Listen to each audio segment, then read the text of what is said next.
Good evening, Mrs. Pohl's friends. I hope you had a great day. I was busy here today doing a lot of things for school next week, so stay tuned.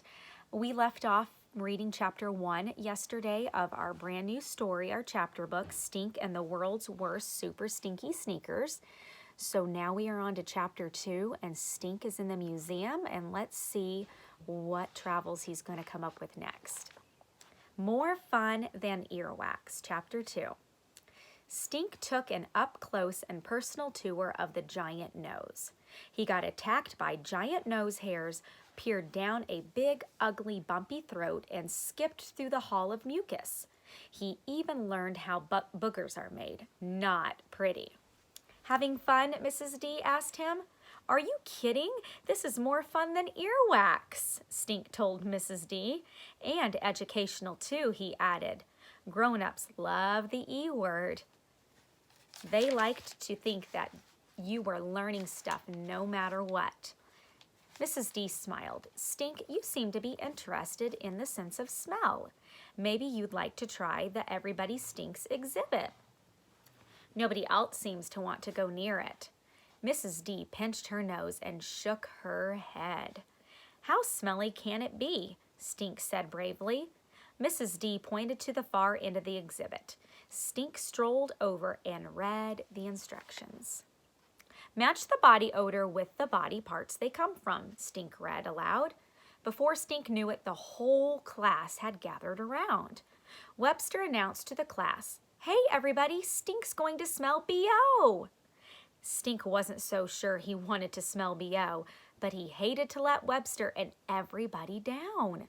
So Stink mustered up all his courage, leaned over, and put his nose right up to the bottle and squeezed. He took one sniff, then scrunched up his face, clenched his chest, and crumpled to the floor. Ugh! Everybody gasped, taking in what sounded like one big breath. Ha ha ha, gotcha, Stink cried, jumping back up.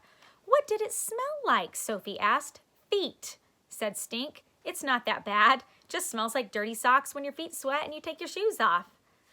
Sounds bad to me, said Webster. Stink squeezed the next bottle. Ugh. This one smells like onion, maybe garlic. Phew, bad breath, Stink said, waving his hand in front of his face. P.U., this one smells like my soccer shirt. Armpit alert. Here's Stink.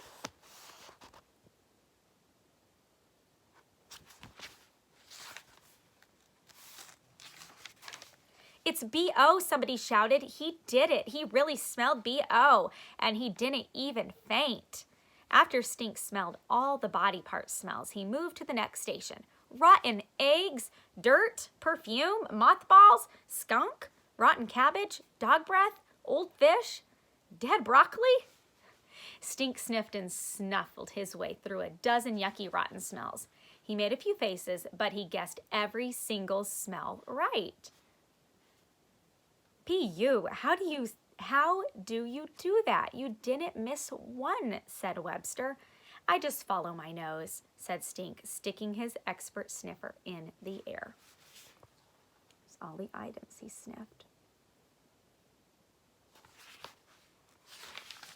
You always were nosy, said Sophie of the elves, laughing. Some people have an excellent sense of smell, Mrs. D explained. I smell something too, said Sophie. Hamburgers! When do we eat lunch? Asked Webster. My digestion is empty. Class 2D sat at the picnic tables outside, munching on sandwiches. Mrs. D passed around flyers from the museum about a stinky sneaker contest being held at the park in 2 weeks. Stink read the flyer. The all-time world's worst super sneaky sneaker contest. Excuse me, Miss Pohl read that wrong.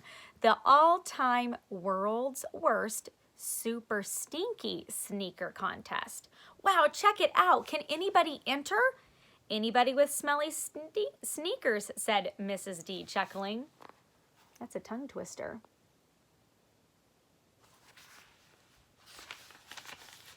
Stinks are the worst, said Webster, backing away from Stink. But my sneakers are so smelly I had to wear rain boots today, said Sophie, showing off her pink polka dot boots. I bet I can win. My sneakers will beat the pants off yours any day, Stink told Sophie. But you haven't even smelled mine, said Sophie. Stink shrugged. I'm just saying. His sneakers just had to be the smelliest. But what if Sophie's were super stinky bad too? Or even worse. There's Sophie. They're having that convo, figuring it out. Well, I'm sure my daughter will want to enter the smell monsters, said Mrs. D said, making air quotes with her hands. That's what we call her sneakers. So I hope to see some of you there in 2 weeks. Remember when Mrs. Pohl does the quotations in the air? So it'd be the smell monsters. That's what they're going to call Sophie's polka dotted pink boots. Then Mrs. D asked them all about what they learned at the Gross Me Out exhibit. I learned that even walruses have dandruff, said Elsa.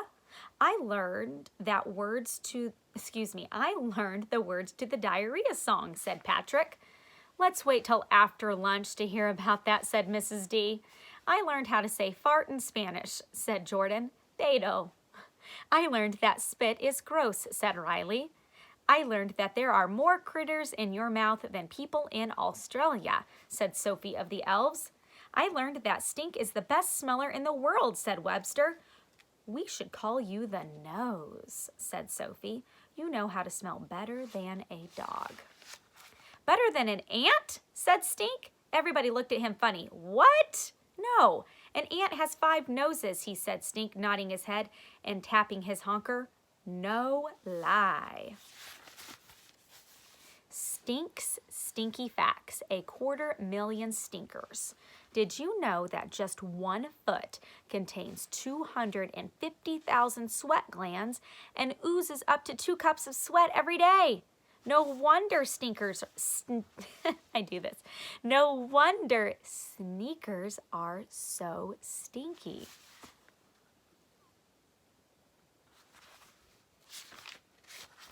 That's the end of chapter 2. Good night.